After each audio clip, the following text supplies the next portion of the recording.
할렐루야. 우리 좌우 인사 나눕시다. 반갑습니다. 축복합니다. 자, 한 해의 마지막 달을 우리가 살아가고 있습니다. 크리스천으로 사시다가 돌아가신 김동길 교수님의 나이가 들면이라고 하는 글이 있습니다. 나이가 들면 아는 게 많아질 줄 알았는데 나이가 들면서 알고 싶은 게 많아진다. 나이가 들면 모든 게 이해될 줄 알았는데 나이가 들면서 이해하려 애써야 할 것들이 많아진다. 나이가 들면 무조건 어른이 되는 줄 알았는데 나이가 들면서 어른으로 보이기 위해서 항상 긴장해야 된다. 나이가 들면 더 많이 이해해야 하고 진정한 어른이 되기 위해 애써야 한다. 끝없이 나이가 들면서 오늘 여기 살아있지만 내일 이곳을 떠날 우리. 그래서 나는 내 가까이에 있는 사람들을 최선을 다해 사랑하리라 마음먹어 봅니다. 그런 나이가 들면이라고 하는 글이에요. 우리가 산다는 것이 얼마나 고통스럽고 힘듭니까? 원래 산다는 것은 우리는 에덴 동산을 뺏겨서 쫓겨난 인생을 살기 때문에 인생 사는 것이 누구나 다 고난이고 고통인 것입니다. 그러나 이 고난과 고통 속에서도 하나님께서 우리에게 은혜와 행복을 다 감춰주셨습니다.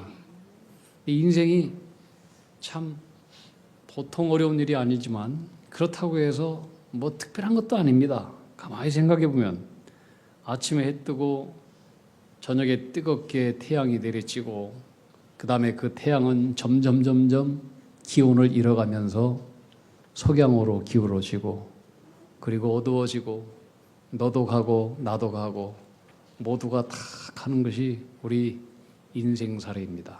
어떻게 보면 별것도 아닙니다. 그래서 성경의 전도서는 범사의 기한이 있고 천하만사가 다 때가 있다. 맞는 소리입니다. 날 때가 있고 죽을 때가 있고 심을 때가 있고 뽑을 때가 있고 건강할 때가 있고 병들 때가 있고 다 그런 때가 있습니다. 인생이 짐승과 별 다를 바가 없습니다. 똑같이 인생이나 짐승이나 흙에서 왔다가 나중에는 흙으로 다 가고 살 때는 다 공기를 마시면서 살아가게 되는 것입니다. 그리고 죽게 됩니다. 그래서 뭐 사람이 짐승보다 뛰어나다고 큰소리 칠 것도 없습니다. 교만할 것도 없고. 그런데 이 전도서는 뭐라고 하느냐, 그런 헛된 인생사 가운데서도 우리 인생이 짐승과 다른 의미 있는 일이 있다는 거예요. 그게 뭐냐면 전도서 3장 12절에 사람들이 사는 동안에 기뻐하며 선을 행하는 것보다 더 나은 것이 없는 줄 내가 알았다. 사람만이 선을 행할 수 있어요. 짐승은 선을 행할 수가 없어요. 그러면서 어떤 사람이 행복한 사람이냐? 우리가 살면서 다 때가 있는데 선을 행할 기회가 있을 때 열심히 선을 행하고 베풀 기회가 있으면 열심히 베풀고 또 즐거운 일이 있으면 그냥 넘기지 말고 열심히 기뻐하고 즐거워하고 또 가까이 있는 사람들과 인생을 즐겁고 둥글둥글하게 살아가는 것이 그게 복된 인생이다. 전도서는 죽음 다음에는 아무리 좋은 일 하고 싶어도 아무리 의미 있는 일이 있고 아무리 행복한 삶을 살고 싶어도 살 수 없으니 때가 있을 때 만사의 기회가 있을 때 그렇게 보람된 일을 하라. 그렇게 우리에게 일러두고 있습니다. 여러분 어떻게 살아가고 있습니까? 그리스도의 선박왕이고 억만장자했던 아리스토틀 오나시스라고 하는 사람 여러분들 아시나요? 이 사람은 큰 부자였는데 어느 날 그 오페라 가수에게 눈이 헷가닥 뒤집혀가지고 그 20세기의 오페라 프리마돈나 노래 잘 불렀던 분이죠. 얼굴도 이쁘고 마리아 칼라스에게 반해서 저 여자하고 살면 얼마나 행복할까 그렇게 생각을 하다가 마리아 칼라스는 이미 결혼한 여자인데 이 결혼한 여자하고 다시 결혼해서 살았습니다. 그런데 행복이 8년도 안 갔어요. 권태감이 생기고 나중에 이혼하게 되고 이 오나시스는 나중에는 또 존 F 케네디 미망인 제클린하고 또 결혼을 했습니다.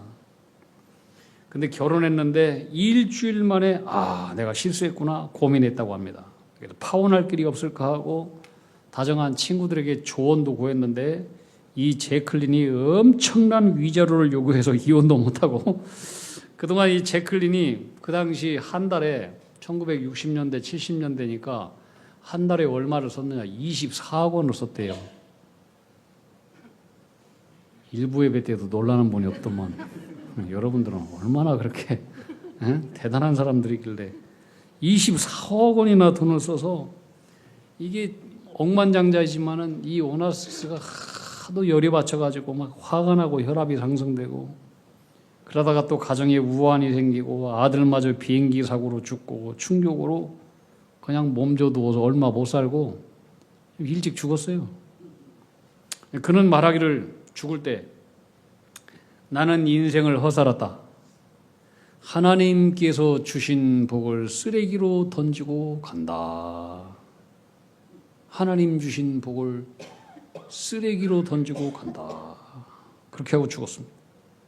그는 그가 가진 하나님께서 주신 선물들 가지고 훨씬 더 의미 있고 보람 있고 가치 있는 삶을 살 수 있었지만 그가 말한 대로 하나님 주신 복을 쓰레기로 던지고 갔다고 후회하며 떠났습니다.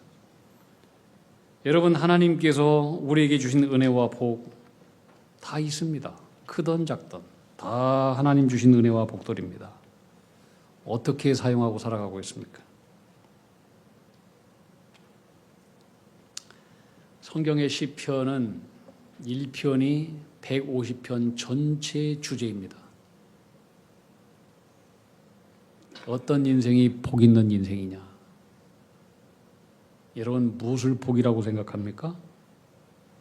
시편 1편은 복 있는 사람이 누구인지를 이렇게 정의를 드립니다. 복 있는 사람은 악인의 꾀를 쫓지 아니하고 죄인의 길에 서지 아니하고 오만한 자의 자리에 함께 있지 아니하고 여호와의 율법을 즐거워하며 그 율법을 주야로 묵상하고 사랑하고 성찰하는 사람이로다. 그런데 이런 사람들은 특별히 행복, 세상의 복을 따라가지도 않았는데 그냥 복이 저절로 굴러온대요. 시냇가에 심겨진 과실나무처럼 사시사철 열매를 맺게 되고 잎사귀가 마르지 않고 가뭄이 없는 인생을 살게 된다는 거예요. 여기에서 어떤 사람이 복이냐? 좋은 환경을 가진 사람이 복이 아니라 그 사람 자체가 복이라고 하는 거예요. 사람 자체가. 사람 자체가 복된 사람이 되면 다른 환경의 복은 내가 구하지도 않았는데 저절로 굴러 들어온대. 저절로. 근본적인 것이 되면은 지엽적인 것은 저절로 따라온다. 근본이 뭐니? 뿌리근. 뿌리가 제대로 되면은 나머지는 저절로 열매를 맺게 된다. 이런 얘기를 동양의 노자 선생도 그런 얘기했어요. 만유하심, 범유하심자 만복자규. 세상의 모든 사람들이 자기의 마음을 낮추어서 겸손하게 되면 세상의 모든 복들이 저절로 다 굴러 들어온다. 다시 말하면 그 사람의 복된 마음, 복된 사람이 되기만 하면 세상의 복은 오지 말라고 해도 온다는 거예요. 오지 말라고 해도. 그것을 뭘로 비유했느냐? 바다에 비유했어요. 바다는 지구에서 제일 낮은 곳에 있어요. 제일 낮은 곳에 있으니까 제일 높은 저 히말라야 산맥에 무슨 빙하수도, 노키 산맥에 있는 호수물도, 백두산에 있는 물도 다 어디로 오느냐? 바다로 굴러 들어와요. 오지 말라고 해도 와요. 세상의 모든 한강물, 물줄기, 큰 물줄기, 작은 물줄기, 중간 물줄기, 작은 계곡의 물 다 어디로? 가장 낮은 곳으로, 바다로 흘러 들어오게 되는 거예요. 예수님이 그러셨어요. 예수님이 왜 이 땅의 모든 세상의 만물, 땅 속에 있는 것, 땅 위에 있는 것, 땅 중간에 있는 것, 모든 것들이 그분 앞에 무릎을 꿇고 절을 하고 경배받는 분이 되었느냐? 너희 마음에 그 마음을 품으라. 아멘. 그리스도 예수의 마음이니 그는 근본 하나님이셨으나 하나님과 동등됨을 취할 것으로 여기지 아니하시고 오히려 자기를 비워서 종의 형체를 가져서 사람처럼 하나님이 낮아지셨고 죽기까지 하나님 뜻에 복종하셨고 그리고 십자가에 죽었어요. 가장 높은 분이 가장 낮은 곳에 와서 십자가에 하나님의 뜻을 받들어 죽었더니 하나님 그를 확 높여서 세상의 모든 것들로 하여금 그분 앞에 무릎 꿇게 하고 절받는 인생으로, 절받는 세상의 구주로 하나님 그를 확 높여버렸다는 거예요. 뭐요? 근본적인 것이 중요해요. 근본적인 것이. 세상의 환경이 복이 아니라 복된 사람이 되기만 하면 내가 복을 추구하지 않고 복을 따라가지 않고 복을 구하지 않아도 하나님은 다른 복도 다 몰아주신다. 아멘. 이게 성경이 얘기하는 거예요. 아멘. 너희는 먼저 그의 나라와 그의 의를 구하라. 그리하면 이 모든 것을 너에게 더해주리라. 그 말씀도 근본이 중요하다는 거예요. 세상의 사람들은, 이방인들은 무엇을 먹을까, 무엇을 마실까, 무엇을 입을까 항상 그것만 염려하는데 너희는 그분의 나라와 그분의 뜻, 그분이 뭘 원하시는지, 그분이 기뻐하시는 뜻, 그분의 영광, 그것을 구하는 근본적인 사람이 되면 너희가 이방인이 구하지 않는 것도 저절로 다 바다의 세상의 물들이 다 몰려오듯이 환경의 복도 저절로 누리게 된다. 아멘. 이것이 성경이 얘기하는 복의 길이고 복의 원리입니다. 아멘. 여러분 이렇게 복된 사람이 다 되기를 주님의 이름으로 축복합니다. 아멘. 중요한 것은 근본이에요. 오늘 축복이 오는 길에 대해서 몇 가지 말씀을 드리려고 해요. 첫 번째가 뭐냐면 한번 따라합시다. 말씀을 붙드는 것이다. 진리는 복잡하지 않아요. 단순하고 간단한 거예요. 우리 속담에 길이 아니면 가지 말라라고 하는 말이 있어요. 옳은 얘기예요. 무슨 말이냐? 모든 인간이 원하는 결과는 아무 길에나 얻는 것이 아니고 꼭 그 길로만 복이 온다는 거예요. 복은 꼭 그 길로만 와요. 그 길이 아니고는 복이 안 와요. 제가 초등학교, 중학교 때요. 겨울 되면 눈이 많이 와요. 눈이 많이 오면 그때 이제 그 동네 형들 뭐 이렇게 어른들이 먹고 살기도 어렵고 먹을 것도 없고 그러니까 토끼는 많았어요. 산에. 토끼를 올가미를 놔가지고 잡아서 그 겨울날에 단백질로 보충하는 그런 게 있었어요. 여기서 시골에 사신 분들은 그걸 경험한 분들이 많이 있을 거예요. 이제 옆에 우리 집 옆에 있는 그 형을 따라가지고 나도 한번 토끼를 한번 잡아봐야 되겠다 하고 이렇게 철사라 이렇게 해가지고 가서 했는데 나는 뭐 20개, 30개를 해놔도 한 마리도 못 잡아. 근데 옆에 있는 형은 꼭 토끼 올가미를 놓고 이틀, 3일 가면은 3마리, 4마리 꼭꼭 잡아. 그래서 이상하고 물어봤어요. 형 어떻게 그렇게 형은 그렇게 잘 잡냐? 그랬더니 토끼는 항상 가고 오는 길이 있대요. 그 길에다가 올가미를 놔야지. 너는 엉뚱한 데다 그걸 놓는다는 거예요. 나는 아무리 봐도 토끼가 오고 가는 길을 모르겠어. 그분은 알더라고요. 근데 이제 우리 아버지 어머니가 그 가족을 다 구원시켰어요. 근데 이제 그분이 나중에 목사가 됐는데 저보다 2살 나이가 많은 형이에요. 이분이 이제 자기 예수 믿고 구원시켜줬다고 고마워가지고 항상 토끼 2마리, 3마리 잡으면은 항상 우리 집에다가 1마리 줬어요. 저는 못 잡았지만 하여튼 그렇게 은혜를 받았는데 여러분 뭔 얘기를 하고 싶습니까? 토끼도 가고 오는 길이 있고 모든 복도요 오는 길목이 따로 있어요. 그걸 아셔야 돼요. 축복은 항상 말씀이라고 하는 레일을 타고 옵니다.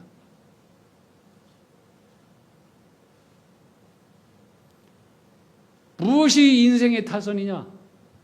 말씀을 벗어난 것이 탈선이에요.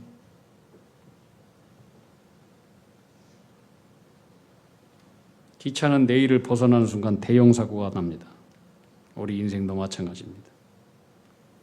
무슨 일이 있든지 말씀의 레일로 올라타고 가실 수 있기를 주님의 이름으로 축복합니다. 아멘. 기도도 마찬가지. 기도하는 분들 항상 기도를 30분 했다. 말씀은 1시간 읽어야 돼요. 기도는 자기 뜻을 관철시키기 위해서 하나님 앞에 부르짖는 게 기도 아니에요. 말씀으로 기도해야 돼. 말씀이 가라고 하는 대로, 말씀이 바라는 대로 그 기도해요. 그렇게 말씀의 내일 위에 가면은 우리가 노력하지 않아도 저절로 하나님께서 질주하는 인생을 만들어 주신다는 거예요. 두 번째 축복이 오는 길은 뭐냐면 한번 따라합시다. 은혜를 베푸는 것이다. 은혜와 선을 베풀면 축복이 그대로 온다는 거예요. 그대로 너희가 뿌린 대로. 그럼 구체적으로 은혜가 뭐냐? 은혜는 쉽게 얘기하면은 사랑의 간섭이에요. 간섭. 성경의 룻기를 보면은 룻은 이방년이었어요. 근데 이 여인이 하나님을 믿는 유대 사람과 결혼을 했어요. 결혼했는데 남편도 죽고 결혼한 시동생도 죽고 시아버지도 죽고 그 집안에 있는 모든 여자들이 3명이 다 한날 아침에 과부가 되었어요.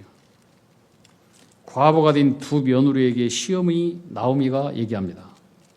사랑하는 내 딸들아, 나는 내 고향 베들레헴으로 돌아가서 하나님을 섬기며 살 것이다. 내가 믿음을 떠나서 이방 땅에 와서 잘 먹고 잘 살겠다고 내 근본을 버리고 이렇게 왔더니 하나님께서 나를 심판하시고 저주하신다. 이제는 나는 정신 차리고 다시 내 믿음의 고향으로 돌아가서 하나님을 섬기며 살 것이니 너희는 이방년들이니까 나를 따라올 필요 없다. 너희들은 나이도 젊고 앞길이 창창하니까 너희 고향, 너희 부모님 집으로 돌아가서 좋은 사람 만나서 너의 행복을 각자대로 추구를 하거라.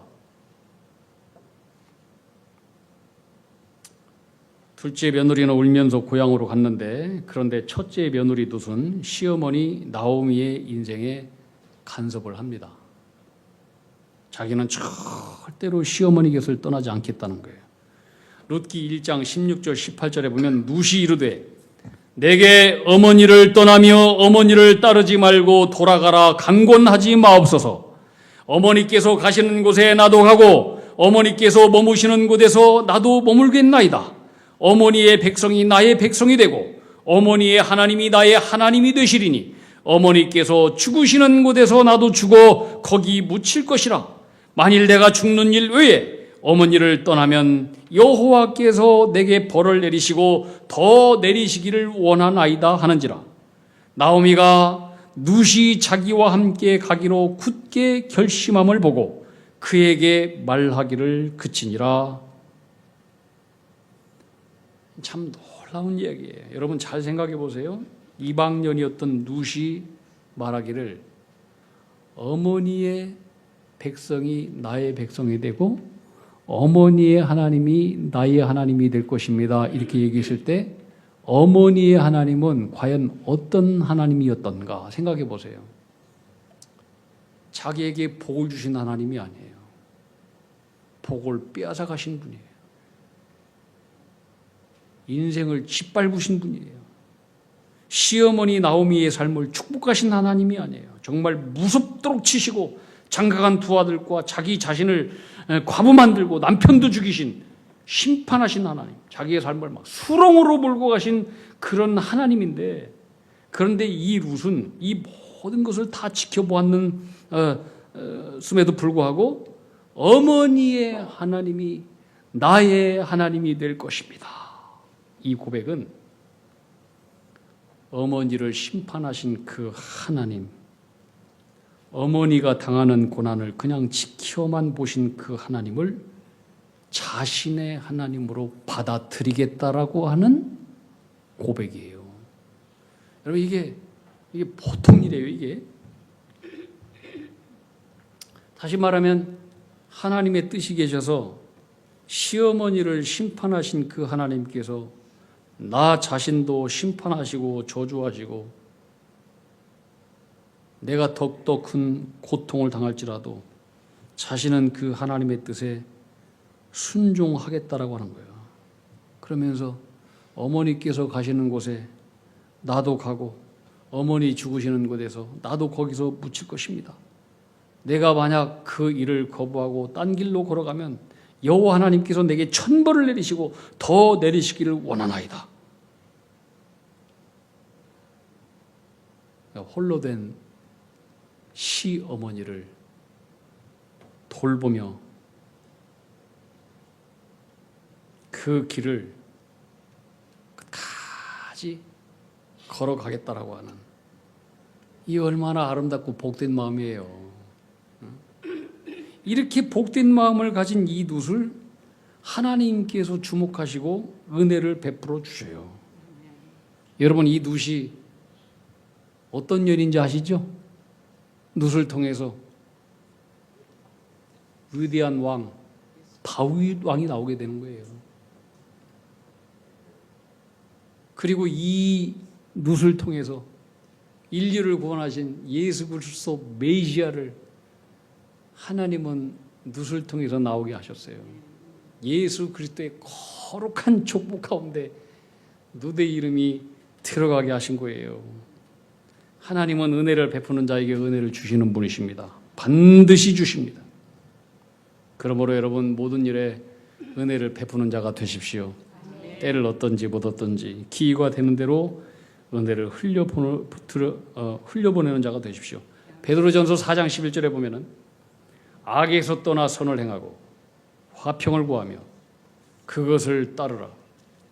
주의 눈은 그런 의인을 향하시고 그의 귀는 의인의 간구의 귀를 기울이신다. 하나님은 어떤 자의 기도의 귀를 기울이시느냐? 바로 이런 자에게 귀를 기울이신대요. 예수님 말씀하셨어요.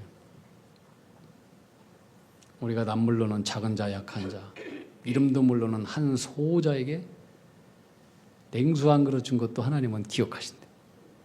그걸 갚아주신대. 오늘 성경 1절을 보세요.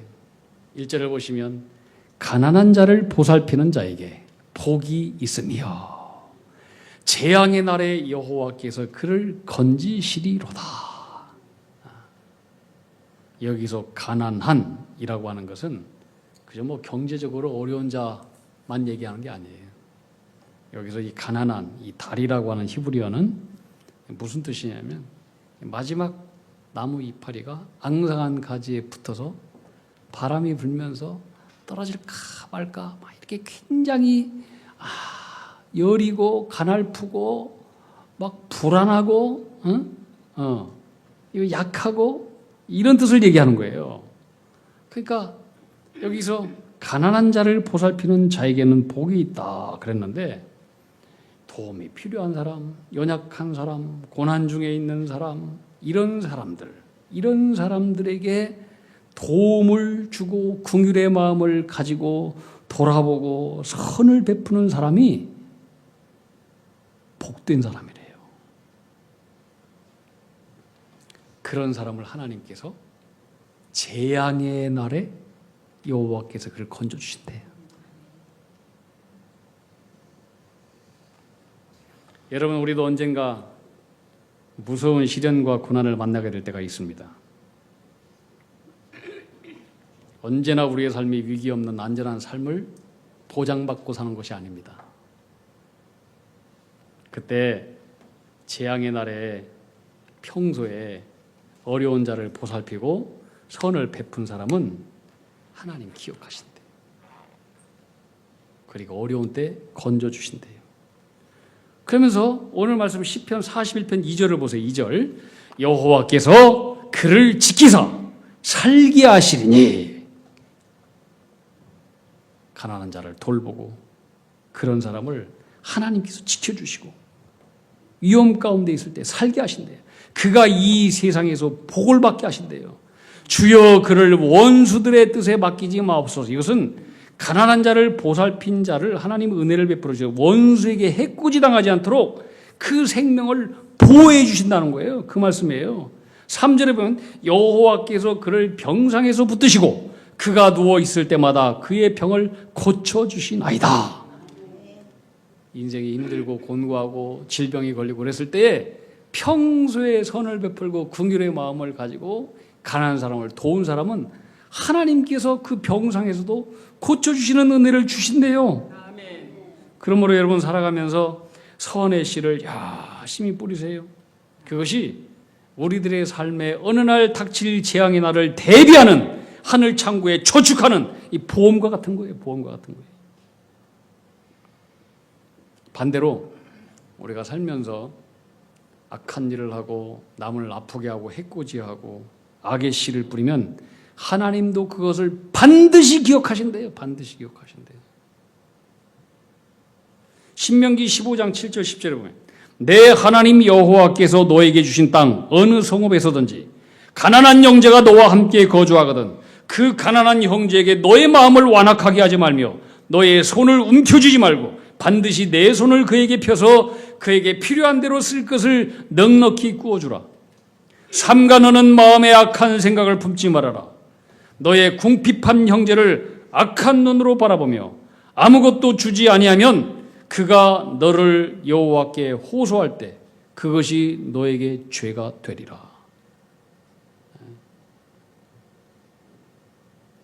10절에 보면 줄 때는 아끼는 마음을 품지 말 것이니 이로 말미암아 내 하나님 여호와께서 너가 하는 모든 일과 네 손이 닿는 모든 곳에 너에게 복을 주시리라. 선을 행하면 하나님 갚아주시고 우리가 갚지 않고 그러면 어려운 사람이 하나님 앞에 막 호소하잖아요. 그 하나님이 호소를 하나님 더 들어주신다는 거예요. 우리가 벌을 받게 된다는 거예요. 미국의 석유 재벌 그 록펠러를 아시죠? 이 록펠러는 참 믿음이 좋은 분이었는데 53세 세계 가장 큰 부자였죠. 그 당시에. 근데 속병이 걸렸어요.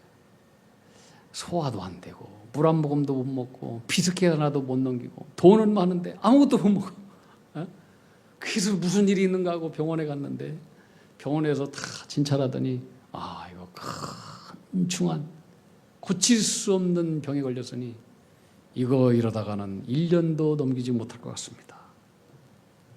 그렇게 불치병을 선고받았대요. 얼마나 허망했겠어요? 절망 가운데 병원을 나오게 되는데 병원 로비에 성경 구절이 하나 딱 걸려 있어요. 이게 믿음의 사람이니까. 사도행전 20장 35절 말씀. 주는 것이 받는 것보다 복이 있도다. 그 말씀이 갑자기 막 가슴에 모처럼 팍 펴고있어요. 나는 많이 벌었는데 내 가지고 있는 것을 가지고 얼마나 주는 삶을 살았는가. 하나님 깨우쳐 주신 거예요. 그래서 내가 이제 얼마 못 산다고 하니까 가진 것을 가지고 열심히 베풀고 주는 삶을 살 날이 얼마 남지 않은 기간 동안에 한번 해보자 하고 하나님 주신 재산을 의미 있는 일에 열심히 쓰겠다고 작심을 했어요. 그리고 도처에 어려운 사람들, 도처에 어려운 고아원들, 또 교회를 세우고 이분이 평생 세운 교회가 500개의 교회가 넘는데 500개. 또 도서관을 세우고 대학교를 세우고 돈을 쓰는 일 너무 바빴어. 돈 쓰는 일. 돈을 쓰는 일 너무 바쁘다 보니까 죽을 길을 놓쳐버렸어요. 그래가지고 98세까지 살았어요. 53세 죽는다는 분. 이분이 세운 대학교 중에 하나가 명문 시카고 대학교예요. 저도 가봤어요. 이분이 세운 대학교에서 노벨상을 받은 사람이 114명이 훨씬 넘는데요. 이 한 사람의 섬김과 베푼 걸로 인해서 얼마나 세계가 발전하고 유익이 되었는지 몰라요. 미국에 철공한 카네기, 이분도 귀한 크리스찬이었죠. 무슨 얘기를 했느냐? 부자로 죽는 것은 부끄러운 일이다. 뭔가를 가지고 남기고 죽는 것은 부끄러운 일이다. 하나님이 맡겨주신 것이 있다면 선한 일에 열심히 사용하다가 죽어라. 그런 얘기를 했습니다. 여러분, 우리에게 주신 것이 크든 작든 다 하나님께서 맡겨주신 것입니다. 주님 달란트 비유 말씀하셨죠. 주님은 우리에게 맡겨주신 것에 대해서 다 결산한대요. 1달란트든 2달란트든 5달란트든 다 결산한대요. 하나님이 우리에게 맡겨주신 것이 무엇이든지, 그것이 믿음이든지 건강이든지 시간이든지 물질이든지 낡아서 떨어지고 쓰지 않고 남기는 인생 되지 말고 그걸 가지고 11조하는 인생이 되고 하나님 영광과 나라를 위해서 전도하고 선교하고 선한 일에 긍휼 일에 달아서 떨어지고 섬기고 베풀고 사역하는 기회로 사용하면 이것이 놀라운 복이 되어서 전설 같은 이야기가 되고 믿음의 사건이 되고 복된 놀라운 아름다운 신앙의 이야기가 되는 것입니다. 근데 거기서 끝나지 않아요. 하나님은 거기에 형통한 복을 주신대요. 더욱 형통한 복을. 재앙의 날에는 건져주시는 하나님의 은혜를 주신다는 거예요. 건져주신대요. 평상에서도 붙들어 주신대요. 원수들에게도 맡기지 않는데요. 주님은 우리에게 생명을 주시러 오신 분이고 생명을 주셨습니다. 우리는 그 생명을 다 받은 은혜 받은 사람들이에요. 추운 겨울을 이제 우리가 맞이하고 갑니다. 우리가 오케이 사랑 나눔도 하고 있습니다.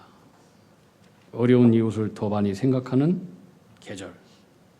기회가 있는 대로 여러분 선한 씨를 뿌리고 또 화평을 이루고 서로 사랑하고 그래서 재앙의 날에 형통하고 하나님 건져주시는 은총을 쌓고 누리는 믿음의 사람들이 다 되기를 주님의 이름으로 축복합니다.